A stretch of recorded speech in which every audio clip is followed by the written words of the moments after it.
गम, कैसी खुशी खड़ी रुके ना एक घड़ी,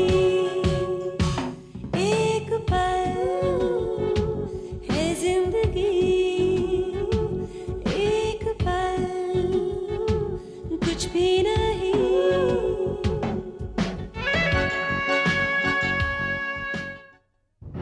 जब बुरा वक्त आता है तो चारों तरफ से आता है, लेकिन बात क्या है? मेरा तो दिल बैठा जा रहा है, बता ना। सीबीआई वालों ने आज सूरज को गिरफ्तार कर लिया। क्या? और स्वेटलाना फरार हो गई। केटी मुझे तलाक देने को राजी हो गया। आपका उन्हें तलाक दे देना ही हम तीनों को आगे आने वाली शर्मिंदगी से बचा सकता है। स्वेटलाना की बर्बादी कई मुलुतन टेसिस पे ना मिटने वाला दाग न बन जाए। वो मिटाना आप मल्होत्रास का काम है, मेरा। सुकून तो मुझे तब मिलेगा सूरज, जब तुम सलाखों के पीछे एक लंबी सजा काटने के लिए चले जाओगे।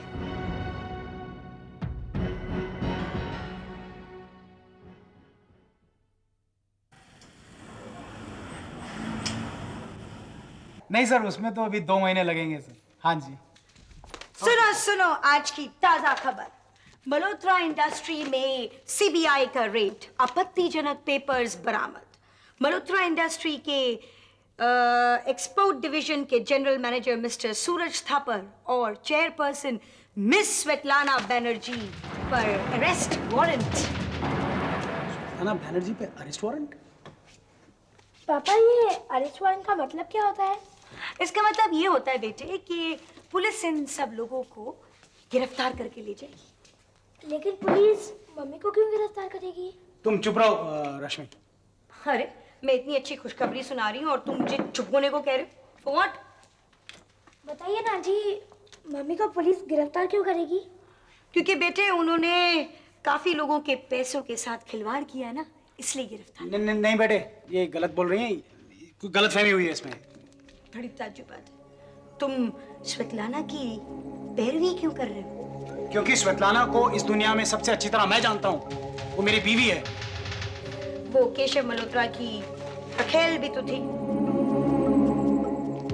उसने मेरे साथ कुछ भी किया हो, वो लोगों के पैसे के साथ ऐसा पाप नहीं कर सकती है। वो पैसों के लिए कोई भी पाप कर सकती है। पहले उसने तुम्हारे साथ नाइंसाफी की, फिर उसने मुझे धोखा दिया। वो पैसों के लिए आज कुछ भी कर सकती है। उसकी नियत में खोट थी और हमेशा रहेगी। अरे तू स्वेटलाना पर अपनी जलन निकाल रही है। क्यों नहीं निकालूंगी? जिस खबर पर तुम्हें खुशी होनी चाहिए, उस बात पर तुम मातम क्यों मना रहे हो? तुझे खुशी मनानी है ना, बाहर जाकर मना। इस 4 दीवारी के बीच में इस खबर पर मातम ही मनाया जाएगा। कमाल है भाई, तुम्हारी जिंदगी के साथ स्वेटलाना ने क्या क्या नहीं किया। तुम्हारी जिंदगी की शक्ल उसने बदसूरत बना दी, लेकिन फिर भी तुम उसकी वकालत कर रहे हो। जज्बा कोई भी हो, लेकिन उसमें मिलावट नहीं होनी चाहिए। नफरत करते हो तो पूरी तरह नफरत किया करो। मेरा जो जज्बा था वो तुम्हारे सामने आ गया। अगर मैं तेरी जली भुनी सुनकर अपनी नफरत को आग दूंगा ना, वो मिलावट होगी।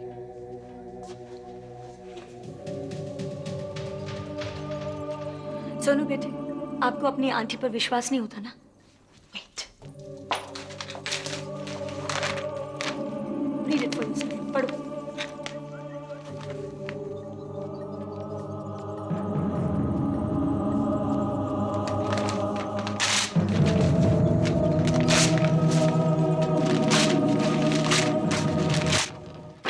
जी? स्वेटलाना घर पर है? जी नहीं।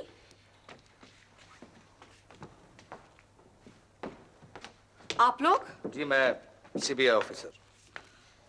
ये स्वेटलाना के नाम का अरेस्ट वारंट। Arrest warrant? लेकिन उसने क्या क्या है? उसने क्या किया है और क्या नहीं किया, आप उन्हें बुला दीजिए, मैं उन्हीं से पूछूंगा। लेकिन वो घर पर नहीं है। ठीक है, हम लोग इंतजार कर लेते हैं। बेशक आप लोग बैठ सकते हैं, लेकिन वो 1 हफ्ते के लिए शहर से बाहर गई हुई है। कब गई? वो आज सुबह ही। कमाल है, दोपहर तक तो वो शहर में थी। वो हो सकता है कि वो उन्हें देर हो गई हो और वो मुझे यानी कि आपको उन्होंने जाने से पहले टेलीफोन नहीं किया? जी नहीं, मेरा मतलब है कि वो ऑफिस के जरूरी कामों में भूल गई होंगी। ऑफिस का जरूरी काम तो हो ही नहीं सकता क्योंकि उन्हें ऑफिस से निकाल दिया गया है। मतलब ये कि आपको तो ये भी नहीं मालूम होगा कि उन्हें मल्होत्रा इंडस्ट्री से बेदखल कर दिया गया है। अब उनका उस ऑफिस से कोई भी नाता नहीं है। कैसी बेटी है, आपको बताती तक नहीं कुछ। देखिए, आप घरेलू मामले में दखल अंदाजी कर रहे हैं। जब तक इस घर में है तब तक घरेलू मामला में दखल रहेगा ही। बेहतर होगा आप हमारे साथ चलिए। कहाँ? Police station. ऑफिसर्स चलिए।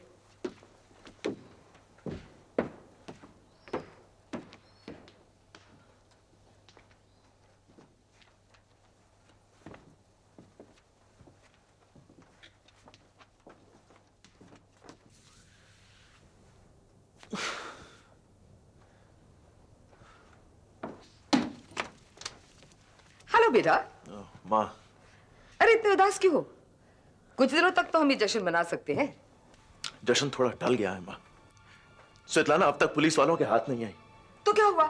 सीबीआई उसकी माँ को जो ले गई है वो जरूर कुछ बता देगी। उसकी माँ कुछ नहीं बताएगी। एक औरत इतना दर्द सहन करके बच्चे को जन्म देती है, वो उसकी हिफाजत के लिए कुछ भी सहन करेगी। डोंट वरी, माँ की खबर सुन के स्वेतलाना खुद बाहर आ जाएगी। पुलिस वाले उसकी माँ को हिरासत में इतनी देर तक नहीं रख सकते हैं और स्वेतलाना हर कदम फूंक फूंक के रखेगी। लेकिन तुमने जो स्वेतलाना का हशर किया है ना, उससे मुझे बहुत सुकून मिला है। बरसों तक वो औरत मेरे सीने पे सांप की तरह लूट रही थी और अब गुमनाम बिलों में दर बदर भटक रही है और ऊपर से गिरफ्तारी का डर भी। कम से कम बेटा मेरे दुखों की तो वसूलियत हो चुकी है। अभी सिर्फ वसूली हुई है माँ। उस पर दर्द का ऐसा कर्ज चढ़ाना है कि एक पूरा जंग कम पड़े उसे उतारने के लिए। लेकिन जीत तो हमारी हुई है। जीत हमारी नहीं हुई है माँ, आप इसे जीत कहती है। जब उसके हाथों में हथकड़ी लगेगी, जब वो जेल जाएगी, उसे जीत कहूंगा। जीत अभी नहीं हुई हमारी, सिर्फ जीत के आसार नजर आ रहे। और मैं आखिरी दम तक दुश्मन की ताकत का गलत अंदाजा नहीं लगाता। जब तक वो गिरफ्तार नहीं हो जाती, हमारी जीत नहीं हो सकती है। मुझे कभी कभी लगता है कि तुम दुश्मनों के लिए खतरनाक कम और खूंखार ज्यादा हो। मैंने आपके दर्द को सिर्फ सुना नहीं है, उसे सहा है। परसों जो आंसू बहाए आपने फर्श में नहीं करे, एक एक आंसू बटोरा है मैंने अपने सीने में। जब तक वो फरार है, वो आजाद है और अपने आप को बचाने के लिए जमीन आसमान एक कर देगी। इस बार मैंने उसे बेवकूफ बना दिया, लेकिन वो बेवकूफ है नहीं। क्या तुम ये कहना चाहते हो कि स्वेतलाना बच जाएगी? जितनी देर उसे गिरफ्तार करने में लगती है, ये उतना ही मुमकिन होता जाएगा। उसका जल्द से जल्द गिरफ्तार होना बहुत जरूरी है। लेकिन बेटा, पुलिस तो उसे ढूंढ रही है ना। पुलिस सिर्फ अपनी ड्यूटी करती है माँ। पुलिस उससे ज्यादा काबिल तो स्वेतलाना खुद है। मैं सिर्फ एक दिन इंतजार करूंगा और अगर पुलिस ने कुछ नहीं किया तो मुझे कुछ करना पड़ेगा। क्या करोगे तुम? प्राइवेट डिटेक्टिव लगाऊंगा उसके पीछे। Private detective? है मेरी जान पहचान का एक आदमी, उसने मेरे बहुत काम किए। जब तक स्वेतलाना का पता नहीं चल जाता, हमारी खुशियां लापता है माँ। आपने जो यहाँ मुझे लाकर तकलीफ पहुंचाई है या पहुंचाने वाले हैं, उससे कहीं आप तकलीफ में ना आ जाएं। फिर भी पूछिए, क्या पूछना चाहते हैं? मैं आपसे अपना वही सवाल दोहराना चाहूंगा। श्वेतलाना कहाँ है? मुझे नहीं मालूम। क्या वो इसी शहर में है या दूसरे शहर में? अगर वो इस शहर में होती तो आपको घर पर मिलती। वो बाहर गई हुई है। कहाँ? मैंने कहा ना, मुझे नहीं मालूम। क्या वो अक्सर आपको बगैर बताए हुए शहर से दूर जाती है? जी नहीं, उसने मुझे फोन किया था। कमाल है, जिस दिन श्वेतलाना की गिरफ्तारी का वारंट इशू होता है, उसी दिन उसे शहर से कहीं दूर जाना होता है। अगर ये इत्तेफाक है तो ऐसा इत्तेफाक कानून के गले के नीचे नहीं उतरता मैडम। ये इत्तेफाक हो भी सकता है। ये भी तो हो सकता है कि श्वेतलाना को भगाने की साजिश में आपको सजा हो जाए। ये भी हो सकता है कि कल के अखबार में हम आपकी गिरफ्तारी की खबर उछाल दें ताकि श्वेतलाना खुद ब खुद चलकर हमारे पास चली आए। हो तो बहुत कुछ सकता है मैडम, जिसका आपको अंदाजा नहीं। इन चार दीवारों में आमतौर पर वही होता है जो हम चाहते हैं। अब आप पर है कि आप क्या चाहती हैं। क्या मैं एक फोन कर सकती हूँ? पहले आप मेरी बात का जवाब दीजिए। फोन करना मेरा कानूनी हक है। मिस्टर मेहन, आपकी तबीयत में काफी सुधार हो गया है। घर जाने लायक तबीयत कब होगी डॉक्टर साहब? अभी तो नहीं, क्योंकि कुछ दिनों तक आपको ऑब्जर्वेशन में रखना बहुत जरूरी है। लेकिन डॉक्टर साहब, कोई फिक्र करने वाली बात तो अब नहीं है ना? ऐसी तो कोई बात नहीं है, लेकिन इनको टेंशन से बचाए रखना बहुत जरूरी है, क्योंकि तबीयत सुधरने में वक्त लगता है, बिगड़ने में नहीं। टेंशन से आदमी कैसे बच सकता है? आज के दौर का आदमी जिस रफ्तार से भाग रहा है, तनाव तो होता ही है। एंड फ्रैंकली स्पीकिंग, तनाव आज के आदमी का स्वभाव बन गया है। टेंशन इंसान की सेहत का दुश्मन और रोगों का दोस्त होता है। टेंशन से आदमी बचे तो कैसे? Will power. अगर इंसान सोच ले कि फला फला हादसा या दुर्घटना या परेशानी उसकी सेहत को कोई नुकसान नहीं पहुंचाएगी, तो अपने आप टेंशन बेअसर हो जाता है। आप ठीक कह रहे हैं। ठीक तो कह रहा हूं, लेकिन टेंशन पर मैंने इतनी बात की कि अब मुझे खुद टेंशन होने लगी। इसलिए मैं चलता हूं। Okay. Thank you doctor. Okay. Mahen, हाँ, इसका मतलब ये हुआ कि अब हम लोग घर जल्दी वापस जा सकते हैं। मुझे तो डर लग रहा है शीला। पहले तो इलाज की वजह से, परेशानियों की वजह से वक्त गुजर जाया करता था, लेकिन अब अकेला घर बैठकर क्या करूंगा मैं? लेकिन तुम्हें घर में अकेला बैठने कौन देगा? चूल्हा चौका करवाने का इरादा है क्या? अब वो सब तुम करोगे तो मैं क्या करूंगी? क्या कराने का इरादा है? रोज सुबह तुम्हें धक्का दे दूंगी घर से बाहर, मल्होत्रा इंडस्ट्रीज की तरफ। नहीं शीला, मल्होत्रा इंडस्ट्रीज में जाना मेरे लिए नामुमकिन है। महेन, तुम जरा अब अपने बारे में सोचना थोड़ा कम कर दो तो। तुम्हें अब मल्होत्रा इंडस्ट्रीज के बारे में सोचना शुरू करना चाहिए, क्योंकि उसे तुम्हारी जरूरत है। आज से मेरी जिम्मेदारी ये होगी कि जहां जहां महेन मल्होत्रा की जरूरत होगी, वहां वहां महेन मल्होत्रा होंगे। क्या? वो अभी तक घर नहीं आई? देखो स्टेला, वो जैसे ही आए उनसे कहना कि मुझे फोन करे फौरन।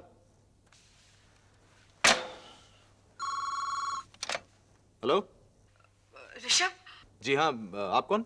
मैं स्वेतलाना की माँ बोल रही हूँ। माँ जी, मैं कब से आप ही को फोन लगा रहा था। आप हैं कहाँ? और श्वेताना कहाँ है? कोई खबर आई? उससे कहिए कि यूं छिपकर वो अपना ही केस बिगाड़ रही है। मुझे नहीं मालूम ऋषभ। क्या? आपको भी नहीं पता? हाँ, मैं सच कह रही हूँ, मुझे नहीं मालूम। कमाल है, आपको भी श्वेतलाना के बारे में कुछ नहीं पता। और यहाँ मैं 2 बार ऑलरेडी आपके घर फोन कर चुका हूँ, लेकिन आपकी बदतमीज नौकरानी ये कह रही है कि घर पर कोई है ही नहीं और बार बार फोन रख देती है। मैं अभी वहीं आने की सोच रहा था। लेकिन मैं घर पर नहीं हूँ ऋषभ, मैं पुलिस हेडक्वार्टर्स में हूँ। Police headquarters? अब ये बताओ ऋषभ, जो कुछ भी हुआ उसमें मेरा क्या कसूर है? देखिए माँ जी, आप बिल्कुल मत घबराइए, मैं वहां पहुंचता हूँ। हाँ, अभी अभी इसी वक्त। ऋषभ, इतनी रात का कैसे फोन किया? मेरा एक इंपॉर्टेंट केस आ गया, तुम मेरे साथ पुलिस हेडक्वार्टर्स चल सकती हो? Police headquarters? लेकिन क्यों? वो श्वेतलाना की माँ को हिरासत में ले लिया गया है। क्या? स्वेतलाना की माँ को? हाँ, एक्चुअली वो लोग तो आए थे श्वेतलाना को अरेस्ट करने के लिए, लेकिन वो तो मिली नहीं, इसलिए पूछताछ के लिए उनकी माँ को ले गए। Oh my God. मेधा, उनका अभी अभी फोन आया था, बहुत डरी हुई थी बेचारी। उन्हें कैसे भी करके छुड़वाना पड़ेगा मेधा। हाँ, वो सब तो ठीक है, लेकिन ये सब क्या हो रहा है? स्वेतलाना मुझसे कांटेक्ट करने की कोशिश कर रही थी ऋषभ, लेकिन देखो, मिस्टर दलाल से मैंने कह दिया है कि सारे न्यूज़पेपर एडिटर्स के साथ वो पर्सनली जाकर मिले और उनसे कहें कि ये खबर ना छपे। अब देखो आगे क्या होता है, लेकिन फिलहाल मेधा, उन्हें छुड़वाना बहुत जरूरी है। तुम मेरे साथ चल रही हो ना? हाँ, ऑफ कोर्स चल रही हूँ। Okay, I'll pick you up then. Bye.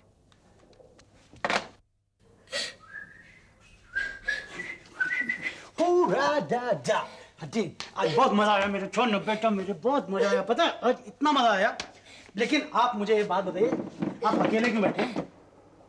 क्या हुआ बेटा? अरे आप रो क्यों रहे हो? आपके पापा है ना यहाँ पे। बेटा आप क्यों रो रहे हो? पापा, क्या ये सच है कि मम्मी पुलिस वालों से डरकर भाग गई? अरे तू अखबार वालों की बातों में आ गया यार, चुप दफर। पापा, अखबार में ना जाने मम्मी के बारे में क्या क्या छपा था। पापा, क्यों छापते हैं ये सब?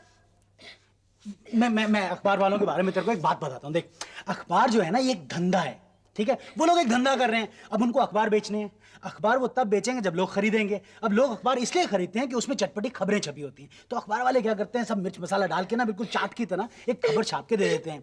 अच्छा, अब आपकी मम्मी जो है वो इस शहर की बहुत बड़ी हस्ती है कि नहीं? बहुत बड़ी हस्ती है ना आपकी मम्मी। अब उन्होंने आपकी मम्मी के बारे में कुछ ऊट पटांग सी खबरें छाप दी यार, हैं, ताकि अखबार बिके, बस इसलिए। पापा, यानी अखबार में जो छपा था वो सब झूठ था? सरासर झूठ था बेटा। It was totally lies. आप मुझसे सच कह रहे हैं ना? लो, अखबार में एक आर्टिकल क्या छप गया, आपने तो अपने पापा और मम्मी की बातों पे शक करना शुरू कर दिया। तो फिर मम्मी कहाँ है? वो मुझे फोन क्यों नहीं करती? अरे मैं आपको बताता हूँ, मैंने अखबार में पढ़ा था ना, हैं? उसके बाद मैंने डायरेक्टली फोन किया, मैंने फोन उठाया, मैंने फोन किया, मैंने कहा हेलो, मैंने कहा वो श्वेतलाना जी कहाँ हैं? उनके ऑफिस से एक आदमी ने बताया कि वो किसी ऑफिस के काम से बाहर गई हैं, बंबई के बाहर गई हैं। फिर मैंने कहा भैया ये अखबार में क्या छपा हुआ है? तो पता वो क्या कहता? जोर जोर से हंसने लगा, है वो, मतलब he was laughing। और कहता रोनी साहब आप भी अखबार वालों की बातों में आ गए। यानी मम्मी ने कुछ नहीं किया? बेटा डॉन, तू अपनी मम्मी को जानता है ना? हैं? आपकी मम्मी कभी ऐसा कुछ कर सकती है? नहीं ना? मैं आपको एक बात प्रॉमिस करता हूं, गॉड प्रॉमिस, आपकी मम्मी वापस आएंगी और इन सब अखबार वालों को ना लाइन से खड़ा करके ना 1 2 3 4 5 6 करके सबके ऐसे कान पकड़ के ना ऐसे मरोड़ मरोड़ के सबसे माफी मंगवाएंगी। I promise you. Thank you पापा। आई लव यू बेटा, आई लव यू बेटा। आप एक काम करो बेटा, आप अब जाओ बाहर और मेरे ख्याल में क्रिकेट खेलो। बाहर खेल रहे हैं लड़के, सब क्रिकेट खेल रहे हैं, आप जाके उनके साथ क्रिकेट खेलो। Come on, go, be big boy and no crying, okay? जाओ। बाजी, इंस्पेक्टर साहब, आप लोग समझ सकते हैं अपने आप को? किस कानून ने आपको यह हक दिया है कि एक बुजुर्ग औरत को आप इस तरह परेशान करें? क्या हासिल हो गया आपको? अगर हमें कुछ हासिल हो भी गया है तो उसे हमें आपको बताने की जरूरत नहीं। इंस्पेक्टर साहब, ये मत भूलिए कि कानून सिर्फ हम पर नहीं, आप पर भी लागू होता है। आप मुझे कानून सिखा रहे हैं? क्या कर लेंगे आप? क्या कर लूंगा मैं? अगर देखना चाहते हैं इंस्पेक्टर साहब तो दोबारा मेरे साथ बदतमीजी करके देख लीजिए कि क्या कर लूंगा मैं। प्लीज मेधा, आखिर ये लोग अपने आप को समझते क्या है? हमारे साथ इस तरह बात करते हैं जैसे हम ही मुजरिम हो।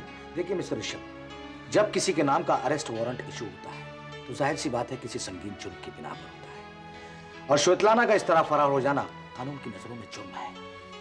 जुर्म केस पूरा होने के बाद साबित होता है ऑफिसर। आई एम एडवोकेट मेधा हेगड़े, मैं इनकी लॉयर हूँ। आपको इन्हें इस तरह अरेस्ट करने का कोई कानूनी अधिकार नहीं है। मैंने पूछताछ के लिए यहाँ लाया था और यह है कि बताने को राजी ही नहीं कि श्वेतलाना कहाँ है। मुमकिन है ये खुद नहीं जानती कि श्वेतलाना कहाँ है, और ये बात मैं केस के दौरान साबित कर सकती हूँ। और आप जानते हैं कि इस उम्र की औरत को बिठा कर रखना कितना गलत है, जबकि ये हार्ट पेशेंट है। अगर इन्हें आज रिहा कर भी दिया जाए तो इस बात की क्या गारंटी है कि कल ये गायब नहीं होंगी? ये कहीं नहीं जाएंगे इंस्पेक्टर साहब, और इस बात की गारंटी मैं लेता हूं। तो ठीक है, आप श्योरिटी पेपर्स पे साइन कर दीजिए प्लीज।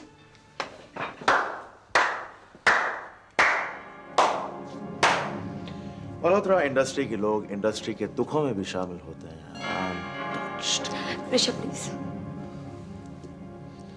रोनी, तुम सोनू के साथ गलत कर रहे हो। क्या गलत कर रहा हूं मैं सोनू के साथ? श्वेतलाना के बारे में झूठ बोलने की क्या जरूरत थी? ये जो लफ्ज है ना तुम्हारी जिंदगी में श्वेतलाना, ये तुम्हारा एक पुराना हादसा है जिंदगी का, लेकिन ये सोनू की जिंदगी का सच है। उसकी माँ का नाम है। जानती हो अगर उसे सच पता चला तो कितना दुखी होगा वो, उसके दिल को कितनी ठेस पहुंचेगी। सोनू के दिल को ठेस पहुंचाना बहुत जरूरी है। अब तुमने झूठ बोलकर उसे कमजोर कर दिया है। मेरे बच्चे के दिल को ठेस पहुंचेगी और मैं इसे बर्दाश्त करूंगा? ओहो, तो ये कहो ना, तुमने अपनी सहूलियत के लिए झूठ बोला। जो नाम, जो चीजें, जो लोग किस्मत से या बदकिस्मती से आपसी जिंदगी भर के लिए जुड़ी होती है ना, उनको सच्चाई की रोशनी में रखना बेहतर होता है।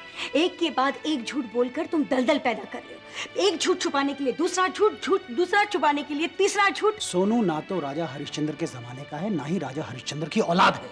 सोनू रोनी की औलाद है, और रोनी ने जिंदगी भर झूठ बोला है, झूठ झेला है, और अगर जरूरत पड़ी तो सोनू भी जिंदगी भर झूठ बोलेगा।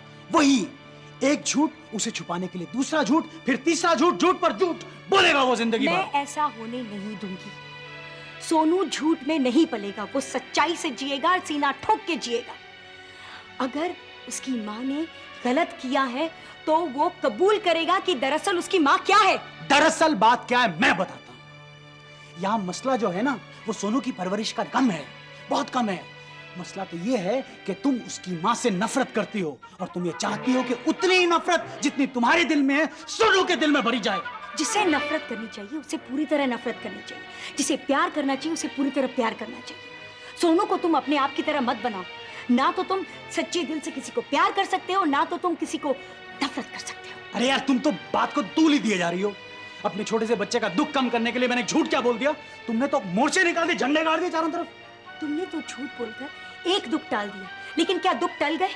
कल सोनू जब स्कूल जाएगा और अपनी माँ की पैरवी करेगा तो लोग उसकी खिल्ली उड़ाएंगे। वो ये बर्दाश्त नहीं कर पाएगा। आज अगर तुम उसे सच बोल देते तो कल का सामना करने के लिए वो तैयार हो जाता।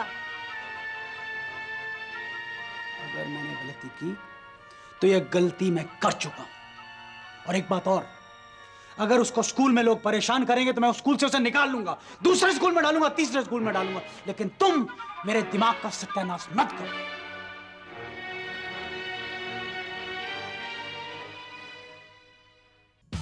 शान की